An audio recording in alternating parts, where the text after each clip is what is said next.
Maaf, saudara-saudara sekalian, 100% di ruangan ini jawabannya salah.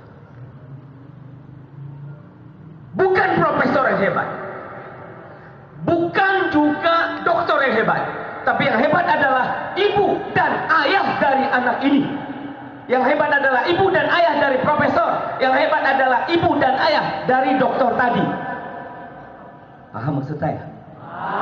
Jadi Ustadz Soleh jadi seperti ini. Yang hebat bukan Ustadz Soleh, tapi adalah ayahanda dan ibunda Ustadz Soleh. Termasuk Ustadz Yusuf Mansur. Yang hebat bukan Ustadz Yusuf Mansur, tapi adalah ayah dan ibunya.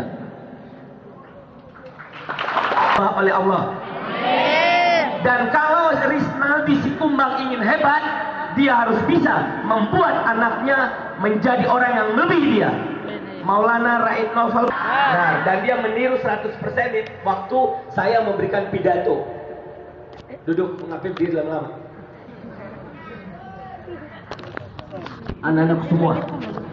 Anak-anak semua, kita belajar dulu tentang public speaking sebentar saja.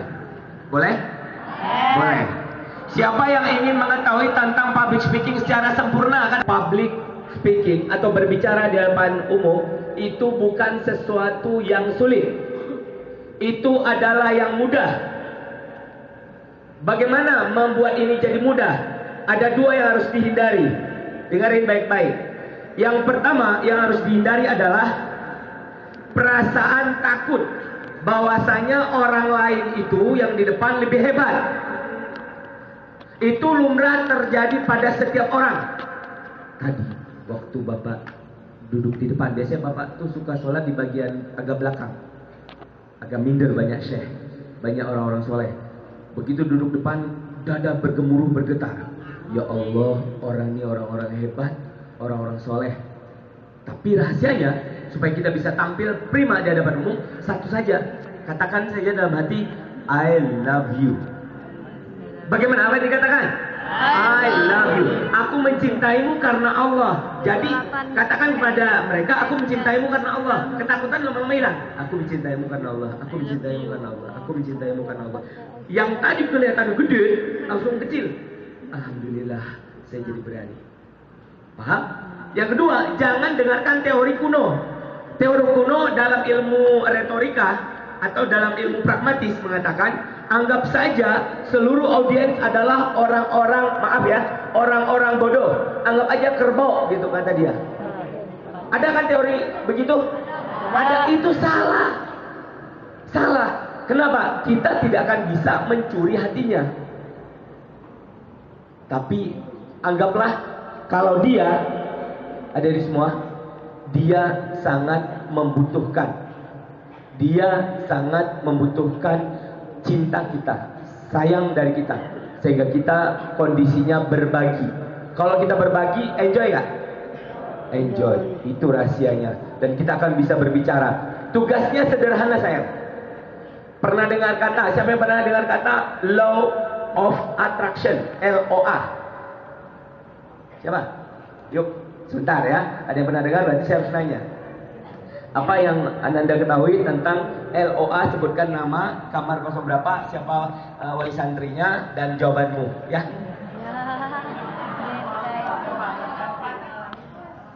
Assalamualaikum warahmatullahi wabarakatuh. Law of Attraction atau yang bisa disingkat LOA adalah suatu filsafat atau suatu pendapat bahwa apa yang kita pikirkan, apa yang kita harapkan, apa yang kita angan-angankan akan kembali menjadi kenyataan apabila kita mengerjakan sesuai dengan apa yang ingin kita cita-citakan itu. Nama saya Biklas Sabada, asal dari Ngawi, Jawa Timur.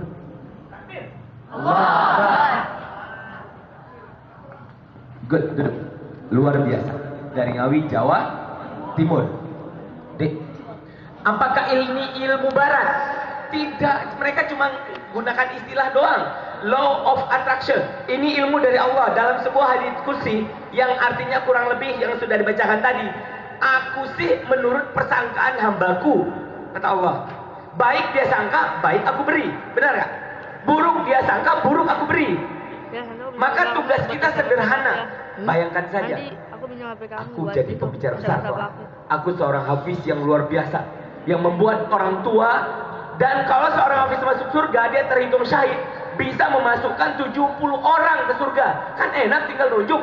Siapa lagi yang selain orang tua udah dapat tuh 10 orang, tinggal 60, tinggal nunjuk. Saya ingin masuk surga nih, atau 2, 3. Wah, pernah satu masjid 7, masih kurang. Enak gak masuk surga gara-gara dia? Bagaimana kalau dia itu adalah kita? Setuju? Setuju. Nah, ada 3 tahap untuk kita bisa menggapai impian. Catat dalam hati. Siap semua? Siap. Catat dalam hati. Dengarkan baik-baik. 1. Sudahkah Ananda punya tujuan yang spesifik? Tujuan yang sangat jelas. Sudah punya? Misalnya ya, saya ingin menjadi seorang hafiz yang mendunia, tidak hanya di Jakarta, tapi di Indonesia, bahkan di mancanegara. Spesifik nggak? Dah, itu udah lewat. Oke, yang kedua, buat tertulis. Bagaimana? Buat tertulis. Karena dengan tertulis, itu namanya disebut public commitment. Begitu kita buat public commitment, maka orang akan melihat, dan kita malu kalau itu tidak terwujud. Yang ketiga, ini yang paling penting, anak-anak. Jadi public speaker itu kalau dia mau nekanin, berarti dikit biar orang perhatian. Jadi yang ketiga, anak-anak, ini yang paling penting. Yang keberapa paling penting? Ketiga. Dengerin ya, saya duduk dulu. Yang ketiga, sudahkah Ananda memiliki alasan yang jelas? Itu yang kuat. Sudahkah memiliki alasan yang jelas? Mau Bapak bantu supaya Ananda memiliki alasan yang jelas hari ini juga. Kurang dari 5 menit. Katakan saya bagi yang mau. Sekali lagi, katakan saya bagi yang mau. Baik, kalau begitu saya akan membantu kamu untuk menemukan itu. Siap semua? Siap. Oke. Pertama, tugas kamu sederhana. Di sini ayahanda kamu, kemudian ada Bapak Ustadz dan semua. Bapak Ustadz dan semuanya melihat saja, mereka akan melakukan sesuatu yang namanya memiliki alasan yang jelas. Ikuti instruksi Bapak dengan baik. Ya, ini tidak diikuti oleh Ustadz, kemudian orang tua, oleh santri, kemudian juga pedagang di luar. Nanti susah dagangnya kan kalau dia ikut. Siap semua? Oke. Otak manusia punya 2 sifat khusus. Ada berapa 2 sifat khusus? Tadi kita tahu, jadi belum tanya. Ada berapa? 2. Pertama, menghindari sengsara. Kedua, mengejar nikmat. Ulangi dong. Pertama, Menghindari sengsara. kedua, Mengejar nikmat. nah, menghindari sengsara itu 80% untuk menuju kesuksesan. Dan mengejar nikmat 20%. Siapa di sini yang nggak jadi dibotak? Karena dia menghindari sengsara, daripada dibotak ketahuan pernah nakal. Nah, itu kenapa nggak jadi juga dibotak? Karena dia menghindari sengsara. Setuju kan? Coba bayangkan ini, kita semua berada dalam satu ruangan. Kita dikepung oleh tentara Yahudi. Lalu kita semua akan diserang habis-habisan.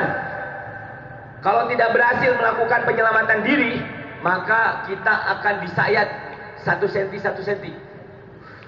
Dikasih cuka, kasih di sudut pakai rokok, dijemur, nggak mati, besok diulangi lagi. Sakit gak? Sakit. Itu membangunkan otak kita. Oke? Sekarang bantu saya untuk kamu menemukan itu semua. Pejamkan mata kamu semua.